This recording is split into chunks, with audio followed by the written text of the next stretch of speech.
Жаңа жылдан бастап 18 жасқа дейінгі балалардың шотына ақша түсе бастайды. Қаражат бірне артық, не болмаса кем төленбейді, барлығына теңдей бөлінеді. Бастысы ата-ана құжат жинап, шот аштырып әуреге түспейді. Ұлттық қор балаларға жобасы толықтай автоматтандырылған. Жаңа жобаның талаптарын сала мамандары ата-аналарға түсіндіріп жүр. Ал ата-аналар қаражаттың түскен-түспегенін ЕГОВ немесе бірыңғай жинақтаушы қорының сайтынан көре алады. Ол үшін баланың жеке сәйкестендіру нөмірі болса жеткілікті. 18 жасқа толғанға дейін жинақталған қаражат ұлттық қорда ақш долларымен сақталады. Әзірге әр балаға нақты қанша қаражат бөлінетіні белгісіз. Осы бағдарламаның іске қосылуына 2 ай қалды.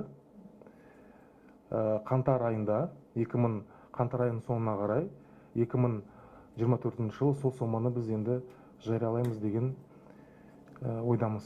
Жылына бір-ақ рет төлем жасалатын болады барлық балаларға.